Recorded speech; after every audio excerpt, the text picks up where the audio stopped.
예, 오늘 이제 함께 우리가 나눌 말씀이 로마서 3장 25절에서 31절인데요. 로마서를 이제 마지막으로 보는 본문이 됩니다. 제가 한 몇 주 전에 이 로마서가 사실은 좀 어떻게 보면 좀 어려운 부분도 있고 좀 딱딱합니다. 그냥 어떤 사건을 말하는 게 아니고 로마 교회 교인들에게 바울이 보내는 편지니까. 그리고 이 내용들이 우리가 하는 말로 어떤 교리적인 원리적인 이런 내용들이 나오기 때문에 문화와 시대, 공간이 다르기 때문에 좀 딱딱합니다. 그래서 로마서를 읽다가 또 듣다가 지루함을 느끼는데 왜냐하면 제가 그런 경험을 많이 했거든요. 그래서 제가 좀 가능하면은 덜 지루하기 위해서 제가 로마서를 뭐 시즌 뭐 드라마로 비유해서 시즌 1, 시즌 2 뭐 이런 제가 얘기도 좀 썼습니다. 굳이 말하자면 제 표현 방식으로 말하자면 오늘 로마서라는 큰 드라마의 시즌 3가 끝이 납니다. 이제 시즌 3가 끝이 나고 다음에 시즌 4가 로마서 4장부터 시작됩니다.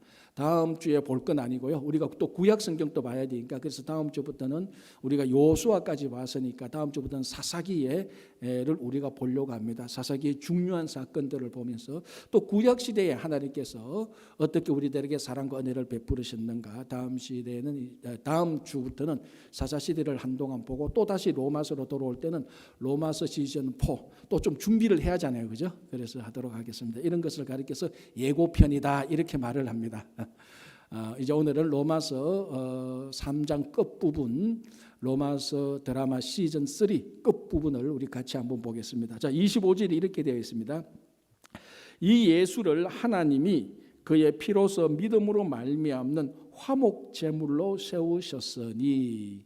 자, 간단하게 말하면 하나님께서 예수를 화목 제물로 세우셨다라고 말을 합니다. 자, 여기서 중요한 단어가 이제 하나 나타나는데 그 단어가 화목제물이라는 말입니다. 자, 이 단어를 뭐 처음 듣거나 모르시는 분은 없을 겁니다. 화목제 제사 드릴 때 드리는 제물, 그래서 화목제물 이렇게 우리가 이해할 수 있는데요. 사실 이 화목제물이라는 말은 어느 정도 어느 정도 해석된 번역입니다.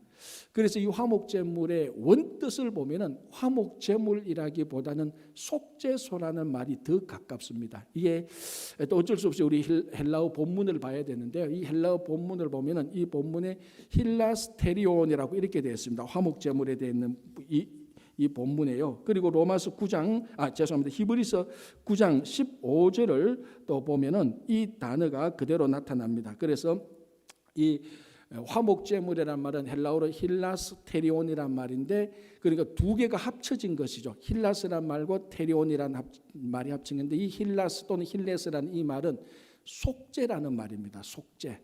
그리고 화목하고 속죄는 엄격히 말하자면 다른 것이죠. 그러나 해석을 하자면 속죄가 일어났기 때문에 하나님과 화목이 됩니다. 그래서 제가 어느 정도 해석된 번역이다 이렇게 말을 했습니다. 그럼 테리온은 뭐냐? 장소입니다. 일어나는 장소. 그래서 화목제물은 속죄가 일어나는 장소 이런 의미가 됩니다. 그래서 간단하게 말해서 속죄소죠. 속죄소. 그래서 오늘 이 말씀은 하나님께서 이 예수를 하나님께서 자기 피로 속죄소로 세우셨다. 하나님께서 예수님을 속죄소로 세우셨다. 이렇게 번역을 하면 됩니다. 자, 속죄소가 어디에 있는 곳입니까? 이게 성막이나 성전을 보면은 성막 성전의 가장 거룩하고 중요한 장소가 어디입니까? 지성소죠. 지성소. 성소를 거쳐서 들어가는 곳이 지성소입니다. 그래서 영어로 홀리 오브 홀리, 거룩한 가운데서도 거룩하다 이렇게 말을 하는데 지성소가 실제로 거룩하게 될 수 있는 이유는 언약궤가 그 안에 안치되어져 있기 때문에 그렇습니다. 언약궤가 있기 때문에 지성소가 또 거룩해지는 것인데 그럼 언약궤가 왜 거룩하냐? 왜 중요하냐? 하나님께서 이 언약궤와 함께 하시겠다고 약속을 하셨기 때문에 그렇습니다. 그래서 언약궤가 있는 곳에 하나님이 함께하고 하나님께서 이스라엘 백성들을 만나주는 곳인데 이 언약궤의 또 다른 중요한 것이 바로 속죄의 기능인데요. 자, 먼저 이 언약궤는 나무로 만듭니다. 아카시아 나무로 만들어서 금으로 칠을 합니다. 우리말로 금도금 하는 셈이죠. 그래서 밖에서 보면은 외부에서 보면은 언약궤는 전부 다 금색으로 찬란하게 이렇게 보입니다. 아카시아 딱딱한 나무로 만들지만 크기가 가로 세로 1.5 규빗 곱하기 2.5 규빗. 그러니까 1.5 곱하기 2.5 규빗. 규빗이 뭐죠? 우리 사람 팔꿈치 여기에서 요까지 요 팔꿈치 하나 크기를 규빗이라고 말을 합니다. 치수가. 그러니 팔이 긴 사람은 더 길고 팔이 짧은 사람은 더 짧죠. 어쨌거나 한 규빗. 요것을 그래서 보통 우리가 한국에서 계산하면 45cm 정도 이렇게 봅니다. 평균을 내면은 1.5 규빗이니까 한 뭐 65cm, 62에서 65cm 정도 되겠죠. 2.5 규빗은 이보다 더 크죠. 가로 세로가 그렇고 높이가 1.5 규빗입니다. 그러니까 뭐 그렇게 크진 않습니다. 한 이 정도, 한 이 정도의 높이는 이 정도, 가로는 또 이 정도. 그러니까 이 정도 되겠죠. 높이는 이 정도. 자, 이 안에 아론의 쌍난 지팡이 그리고 만나를 담은 항아리 그리고 모세가 받은 십계명 돌판 2개가 함께 이 안에 들어가 있는 것입니다. 자, 그리고 이 언약궤 위쪽에 보면은 양쪽에 서랍, 우리 흔히 말하는 천사라고 말을 보면 천사라고 생각하면 천사가 날개를 펴고 이렇게 쭉 이런 식으로 좀 날개를 펴고 구부려서 이렇게 해서 두 천사가 만나게 되어 있습니다. 양쪽으로. 이 서랍은 이제 금으로 만든데 이 날개가 양쪽 천사가 만나서 이렇게 가리는 부분, 그러니까 언약궤 윗부분, 언약궤 윗뚜껑 부분이라고 볼 수 있죠. 그럼 면적은 1.5 규빗 곱하기 1.5 규빗, 바로 요 윗자리, 요 자리를 가리켜서 속죄소라고 말을 합니다. 물리적으로 딱 지적을 하면 바로 요 자리입니다. 요 자리가 속죄소인데 요 자리 가로 세로 1.5 곱하기 2.5 규빗 되는 요 직사각형의 이 자리가 가장 거룩한 가장 중요한 위치가 되는 것입니다. 왜냐하면 이 속죄소에서 대제사장이 1년에 한 번 이 안에 들어와서 하나님을 만납니다. 그래서 하나님께서 1년에 한 번 대제사장을 이 언약궤에서 만나줌으로 인하여서 이스라엘 백성들과 만나고, 그리고 대제사장이 이 지성소에 들어와서 언약궤 앞에 설 때 빈손으로 오지 않죠. 짐승을 잡아서 짐승의 피를 가지고 옵니다. 그래서 이 짐승의 피를 가지고 와서 방금 말씀드린 속죄소 위에 피를 뿌립니다. 그래서 이 뿌려진 피를 보고 하나님께서 받으시고 이스라엘 백성들의 죄를 대신 용서해 주는 것입니다. 그래서 속죄가 일어나는 장소, 속죄가 일어납니다. 이것에서 1.5 규빗, 1.5 곱하기 2.5 규빗의 직사각형에서 속죄가 일어나는 것을 1년에 한 번 이스라엘 백성들의 모든 죄를, 그래서 속죄소라고 말합니다. 이 부분을 하나님께서 예수님을 이 속죄소로 세우셨다라고 말을 합니다.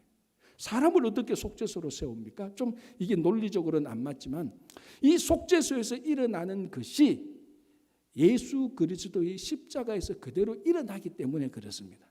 속죄소는 이스라엘 백성들의 죄를 용서하는 장소, 용서가 일어나는 곳, 이것이 그대로 예수님께서 십자가에 달려 돌아가실 때 죽었던 그 십자가에서 그대로 일어나는 거죠.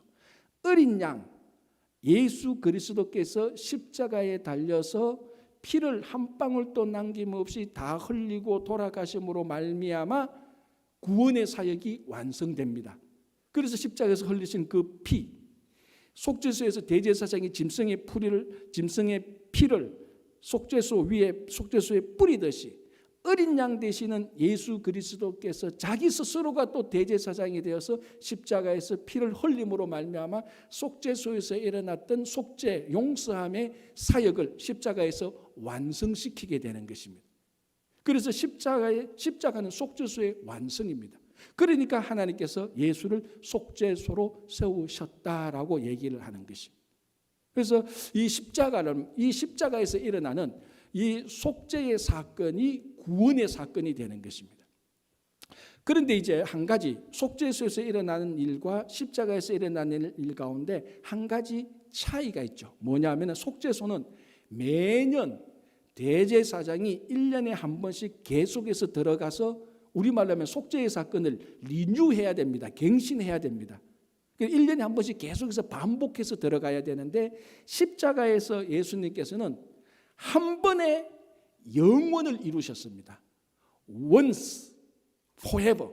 한 번 자기 피를 십자가에 흘림으로 말미암아 영원히 우리의 죄를 용서해 주셨습니다. 그래서 십자가에서는 반복된 피 흘림이 필요 없습니다. 그러나 속죄소에서는 매년 반복된 피 흘림이 있어야 되는 거죠. 요 차이가 있습니다. 그러나 이제 예수 그리스도께서 영원히 속죄를 이룬 그 구원의 사건, 우리가 그 사건을 믿을 때, 예수님께서 이루어 놓으신 그 구원의 사건을 믿을 때, 그 속죄의 사건을 믿을 때 예수님의 죄 용서함이 우리 속에서 작동하기 시작하는 것입니다. 그래서 우리가 용서함을 받은, 속죄함을 받은 성도가 되는 것입니다. 그래서 속죄소의 완성인 십자가에서는 사람들이 저지르는 모든 죄, 복수, 보복, 원한, 저주, 징계, 이 모든 것을 십자가에서는 다 용서로 이루어지는 것입니다. 사람들이 저지르는 모든 벌이, 보복이 십자가에서는 다 용서가 되는 것입니다. 그 원한과 저주가 십자가에서는 다 용서가 되는 것입니다.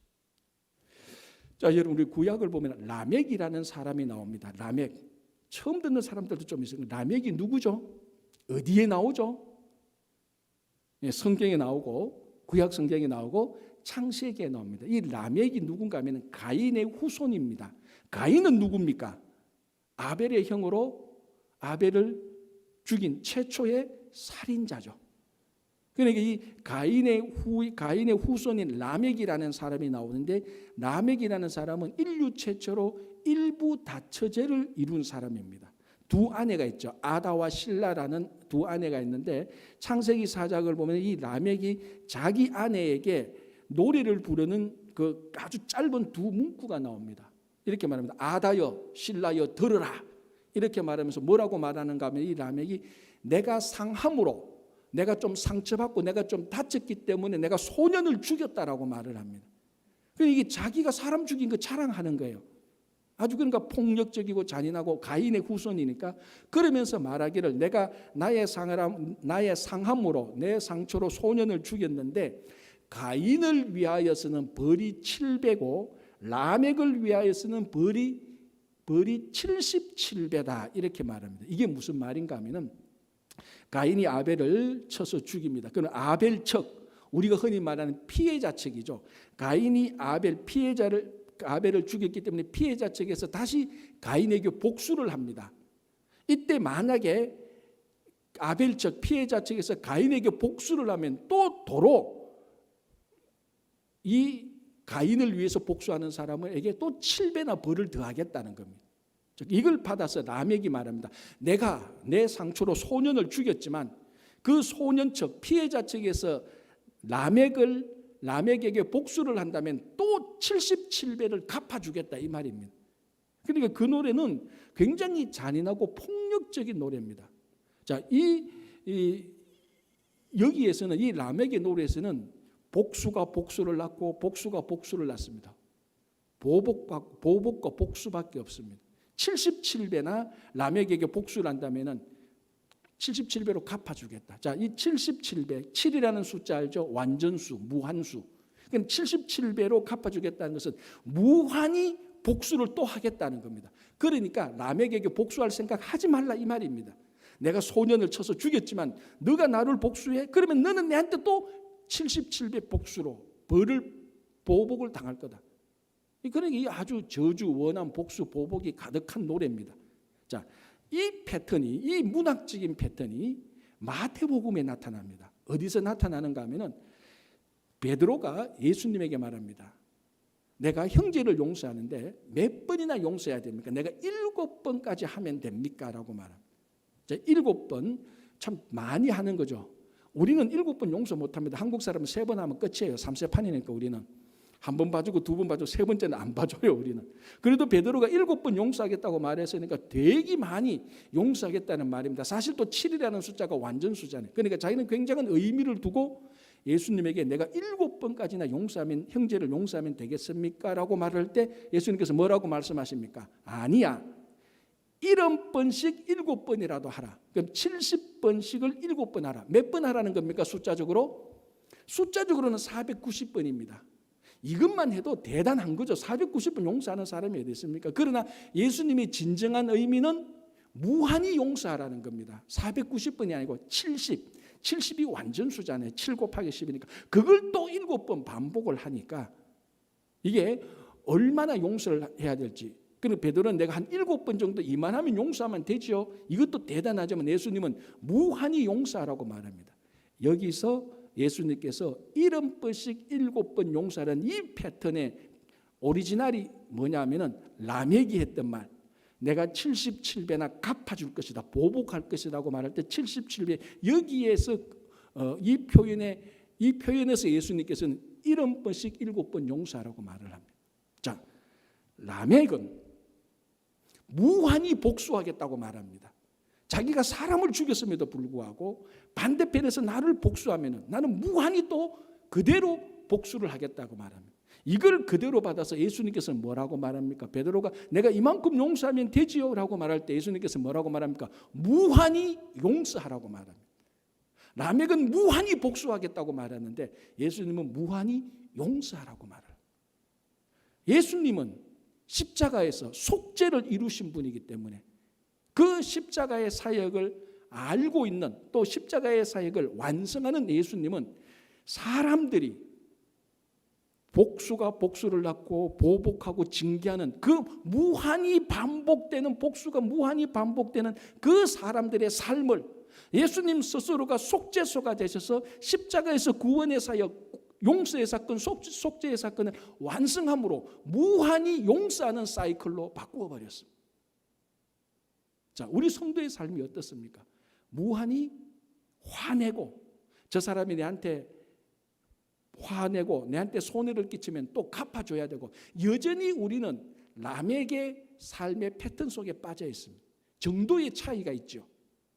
이걸 속죄소로 세우신, 속죄소로 이 땅에 오신 예수 그리스도의 십자가에서는 무한히 용서하는 삶으로 바꾸어 버렸습니다. 그래서 우리가 예수 그리스도의 구원의 사건, 속죄의 사건을 믿음으로 말미암아 예수님의 무한히 용서하는 사건이 우리 속에서도 작동하는 것입니다. 자, 우리 그 가톨릭의 최고 지도자 교황 요한 바오로 2세가 선종하고 그 후임자로 추기경이었던 라칭어 추기경이 교황으로 선출됩니다. 이 사람 독일 사람인데 사실은 대단한 학자예요. 사실 대단한 학자인데 라칭어 추기경이 교황이 되면서, 여러분 아시잖아요. 교황이 되면은 교황의 이름이 새롭게 결정됩니다. 그죠? 그러니까 교황 요한 바오로 2세도 원래 자기 오리지널 네임은 아니죠. 교황청에서 결정한 이름이잖아요. 그래서 이 라칭어 추기경 또 교황이 되면서 교황의 이름이 결정되어집니다. 그런데 어느 한 천주교 신자가 지금까지 있었던 교황의 이름을 자세히 조사하면서 이번에 교황 요한 바오로 2세의 교황의 이름은 어떻게 결정될 것이라는 것을 자기가 연구해서 알았습니다. 그 이름이 뭐였죠? 여러분 혹시 압니까? 하긴 뭐 가톨릭 거니까 몰라도 돼요. 교황 요한 바오로 2세 다음에는 라칭어 추기경이 교황이 되고 베네딕트 16세가 됩니다. 그걸 먼저 알았어요. 이 사람이 알고 어떻게 했는가 하면 인터넷에 도메인을 하나 따놨어요. 베네딕트 16세 닷컴을 하나 딱 따놨어요.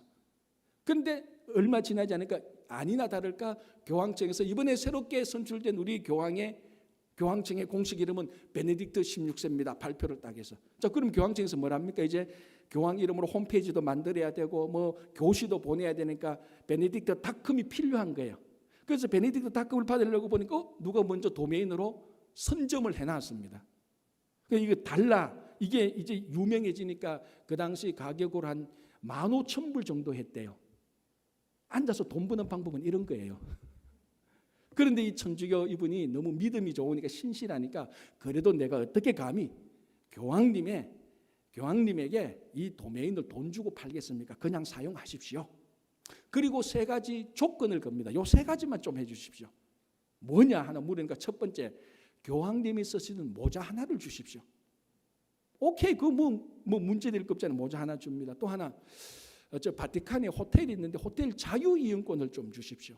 오케이, 이 중요한 이 인터넷 도메인을 내한테 주니까 그래서 자유 이용권 하나 줍니다. 3번째, 1987년 3월 셋째 주일날, 3월 셋째 주간에 자기가 했던 일을 용서해 달래. 무슨 일을 했는지는 모릅니다.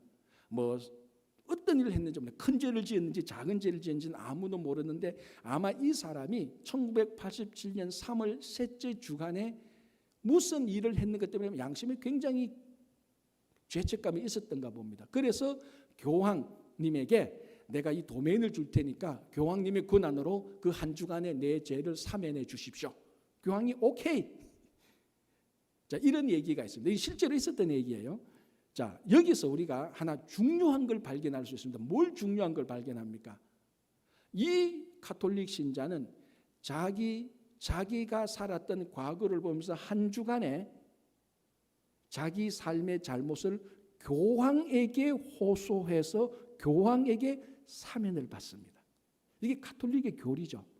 오늘 뭐 가톨릭을 비난하려고 제가 이렇게 말하는 건 아닙니다. 그러나 여기서 오늘 로마서 3장에서 사도 바울이 예수 그리스도를 속죄소로 세우셨다라고 말하는 것과 그 일과 비교해서 보면은 교황 할아버지라도 속죄소는 예수 그리스도가 속죄소입니다. 교황은 그 사람의 한 주간의 죄를 사면해 줄 수 있는 권한이 가톨릭에는 있을 수 있겠지만 성경에는 없습니다. 그래서 오늘 하나님께서 예수 그리스도만 속죄소로 세우셨다. 그래서 이 속죄소의 완성인 십자가에서 일어난 그 사건만이 우리를 무한히 용서해 줄 수 있는 것입니다. 우리 각자에게는 아까 그 가톨릭 신자처럼 어떤 한 주간의 일 또는 어떤 일, 그것이 마음에 굉장히 부담되고 양심의 가책 또는 죄책감으로 가지고 있는 분들이 있을 것입니다. 이거 사면받기 위해서 여러분들은 인터넷 도메인 만들지 않아도 돼요. 예수 그리스도에게 가면 됩니다. 예수 그리스도의 속죄의 사건을 믿음으로 받아들이면 그 십자가에서 일어났던 속죄소의 사건이 우리들에게 작동하여 예수 그리스도의 십자가의 구속의 보혈의 공로로 우리가 죄 용서함을 받게 되는 것입니다. 십자가 사건, 십자가만 속죄소를 완성하는 것입니다. 그래서 우리가 예수님을 믿을 때에 보혈의 공로로 우리 죄가 용서하게 되는 것입니다. 이걸 물리적으로 말하자면 우리가 죄인으로 태어나서 죄를 짓게 되어서 우리에게 죄가 득지 있습니다. 그래서 예수님께서 우리가 예수님을 믿을 때에 예수님께서 우리 죄를 용서해 주므로 우리 죄를 가져가 버립니다. 그래서 우리 삶 속에 죄가 나가고 난 공간, 이 공간에 우리는 다른 사람의 죄를 용서하고 다른 사람의 삶을 받아들일 수 있는 관용의 삶으로 사는 것입니다. 그래서 우리 성도가 다른 사람을 잘못을 용서하고 죄를 용서하고 관용을 베풀 수 있는 삶의 근거는 예수님께서 십자가에서 속죄소의 사역을 완성하셨기 때문이고 그걸 믿음으로 받아들여서 그 용서의 사건이 우리들에게 작동하기 때문에 우리는 끊임없이 무한히 반복하여서 용서와 관용의 삶을 살아갈 수 있는 것입니다. 이것이 바로 하나님께서 우리들에게 보여주신 하나님의 의다라고 바울은 고백하고 있습니다. 자, 27절 보겠습니다. 이렇게 말합니다. 그런즉 자랑할 때가 있느냐 있을 수가 없느니라.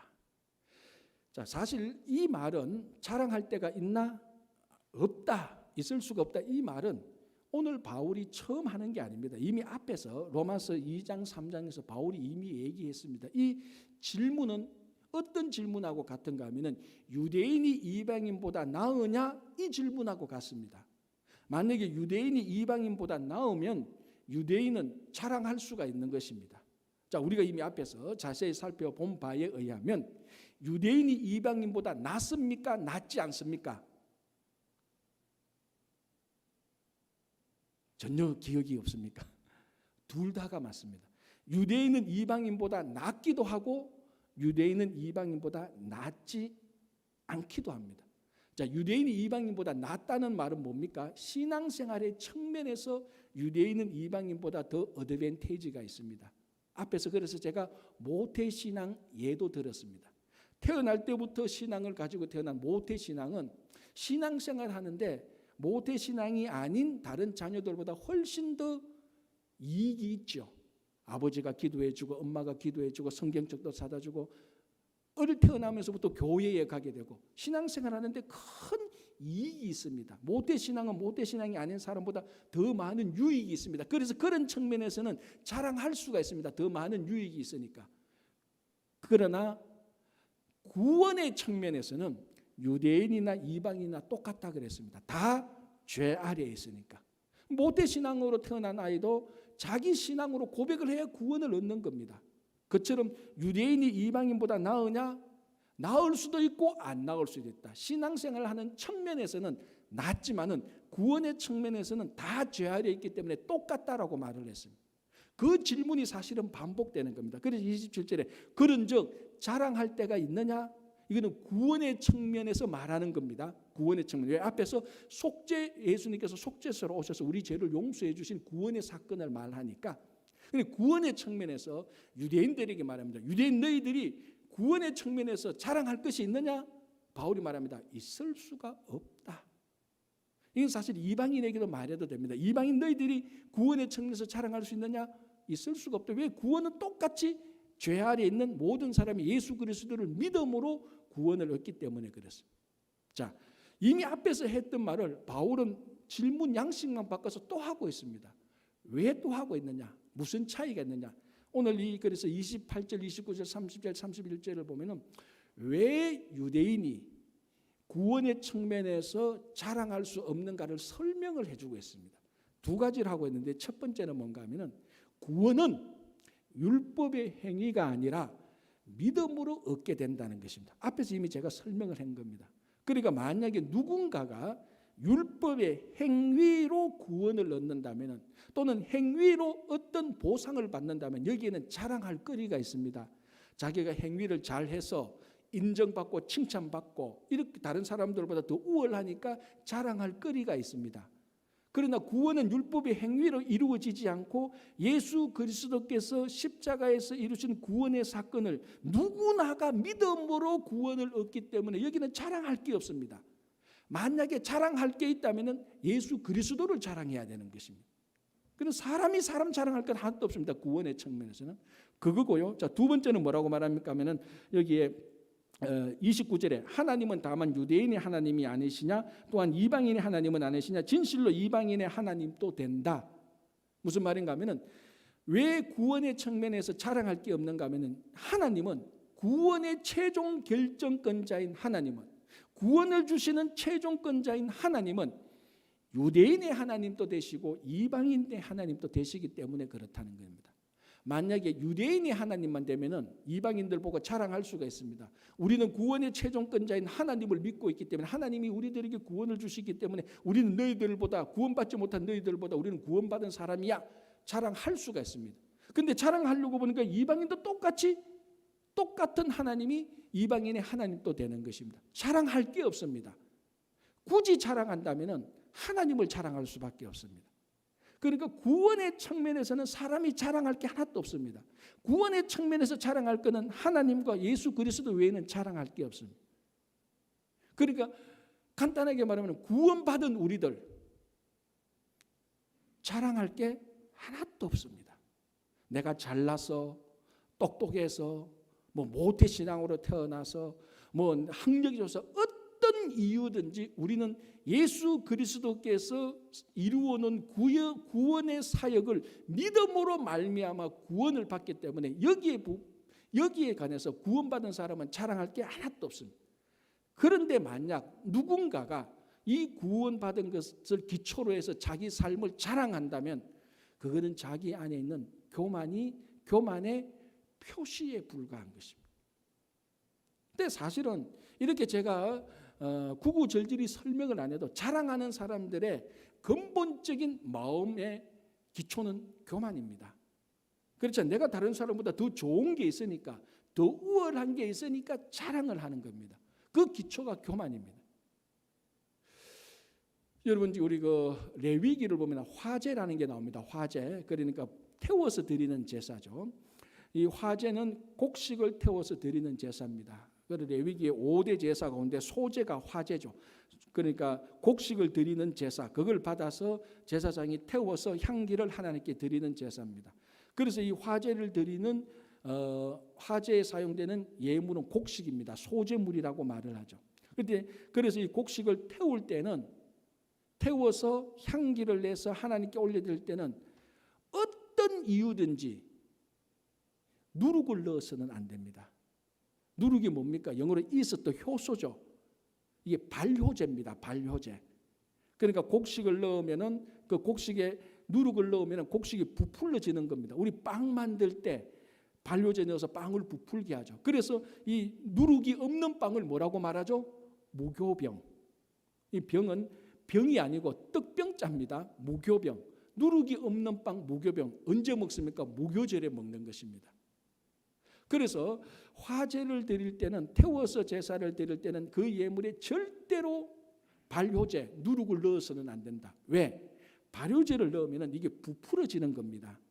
그런데 유대인들은, 이스라엘 사람들은 이 곡식이나 어떤 빵이나 이런 것들이 부풀어지는 것을 교만이라고 받아들였습니다.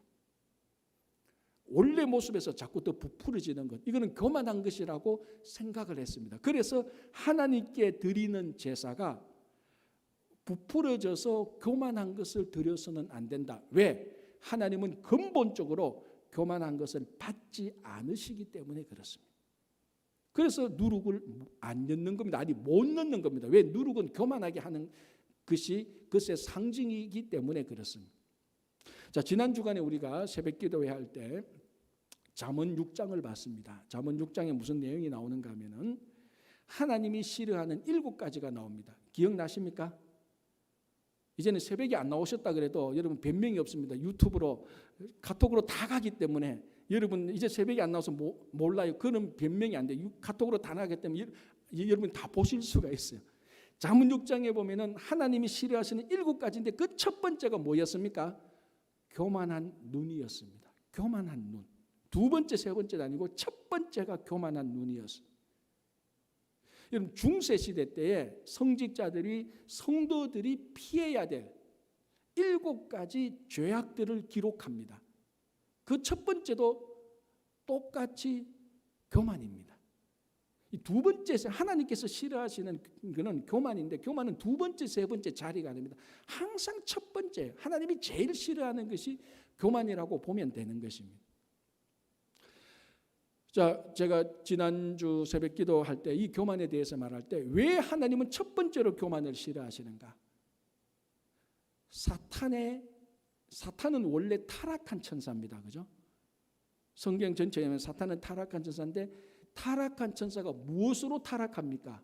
돈을 훔쳐서 타락합니까? 살인을 해서 타락합니까? 아니에요. 천사가 하나님같이 높아지려고 교만을 떨다가 타락한 겁니다.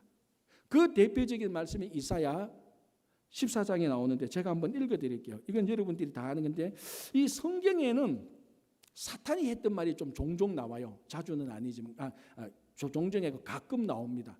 예수님께서 40일 금식기도 마치고 나왔을 때 사탄이 예수님을 유혹할 때도 사탄이 말한 내용이 기록되어 있습니다. 뛰어내려라, 뭐 경배하라, 돌로 떡을 만들어 먹어, 이런 말인데, 이사야 14장에도 사탄이, 그러니까 천사가 타락할 때 자기가 했던 말이 나옵니다. 그게 이사야 14장 6절인데 제가 읽어드릴게요. 내가 하늘에 올라 하나님의 뭇별 위에 내 자리를 높이리라. 내 북극 지폐의 산 위에 앉으리라. 가장 높은 구름에 올라가 지극히 높은 이와 같아지리라. 이 천사가 이렇게 교만을 떨다가 타락한 게 사탄입니다. 뭐라고 말합니까?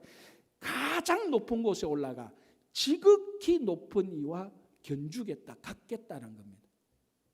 그러니까 천사가 타락한 이유는 교만 때문입니다. 근데 사탄은 교만 그 자체죠. 그래서 하나님께서는 어떤 교만한 제사도 받아들이지 않고 어떤 교만한 성도의 삶도 하나님은 인정하지 않습니다. 이 교만이 겉으로 드러나는 것이 자랑하는 것입니다.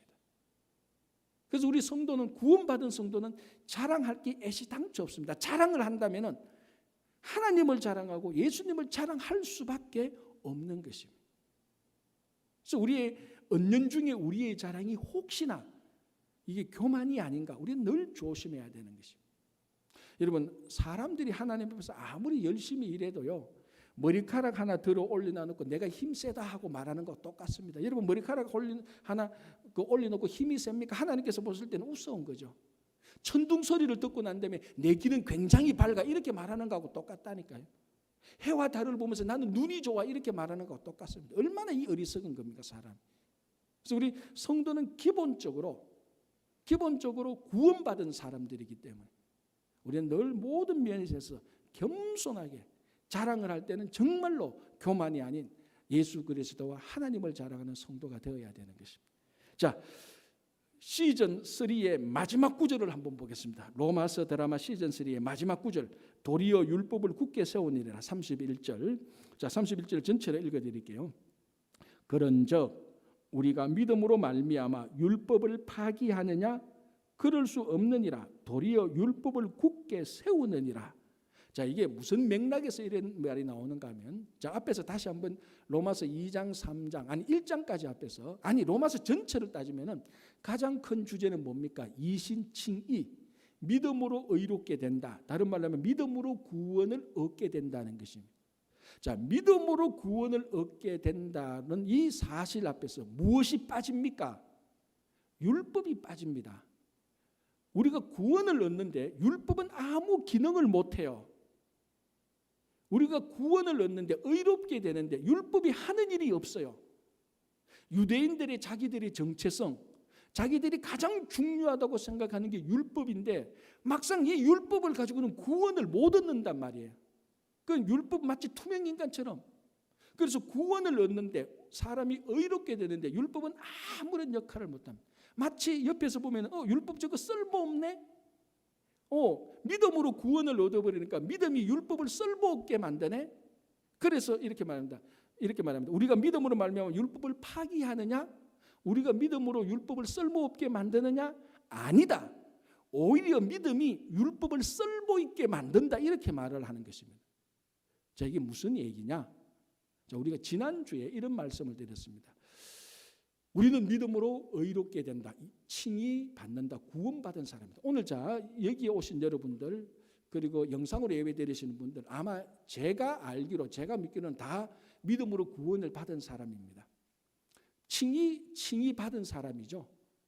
신앙생활은 칭의로 완성되는 게 아니라고 얘기했습니다. 내가 예수 그리스도를 믿어서 의롭게 되었다. 예수 그리스도를 믿어서 구원을 받았다. 야, 이제 나 신앙생활이 완성됐어. 그게 아니라고 말했습니다.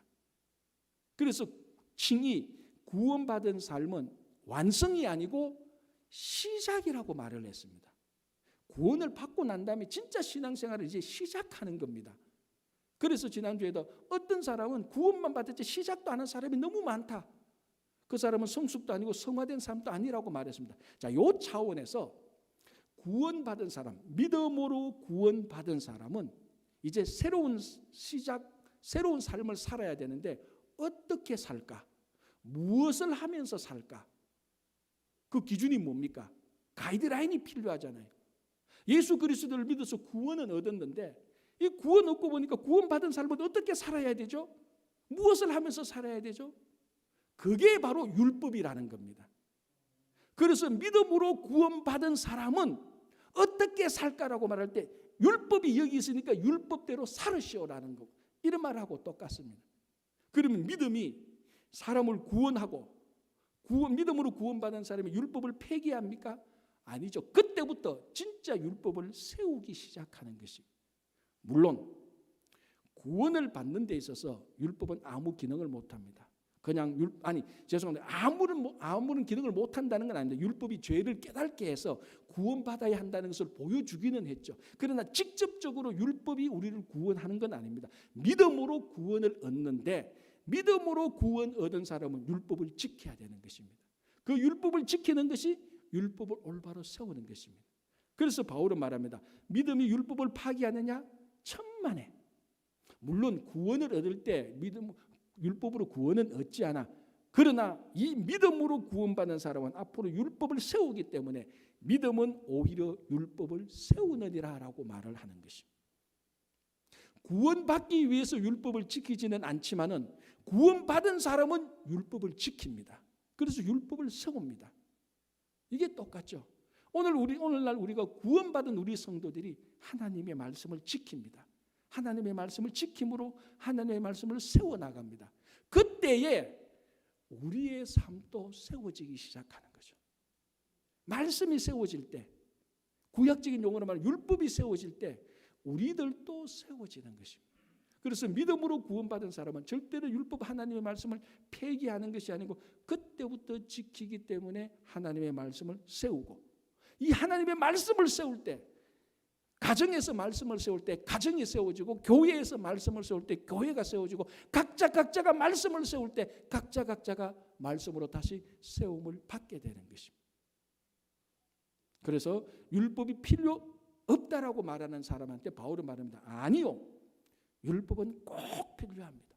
믿음으로 구원받은 사람은 율법을 꼭 지켜야 됩니다 라고 바울이 이렇게 말을 함으로 시즌 3를 끝을 냅니다. 이제 다음에는 시즌 4 로마서 4장을 우리가 같이 볼 건데요, 시즌 3는 이렇게 끝납니다. 그러니까 우리가 믿음으로 구원을 얻는다. 그 근거는 예수 그리스도께서 십자가에서 속죄서로 세워졌기 때문에 우리 죄가 용서함을 받게 되었다. 용서함을 받은 사람은 다른 사람을 용서하고 관용으로 살아가고, 그리고 우리가 이제 믿음으로 구원받은 사람은 율법을 세우면서 말씀을 세우면서 살아갈 때 가정과 교회와 국가와 여러분 한 사람 한 사람이 든든히 튼튼히 건강하게 서 가시기를 바랍니다. 기도하겠습니다. 하나님 아버지 감사합니다. 로마서 3장까지 말씀 보면서 예수 그리스도의 구원으로, 그 구원을 믿음으로 우리가 구원받는 것을 기억하며 그걸 경험하며 확신하며 세상에 나가 전할 수 있도록 도와주시오.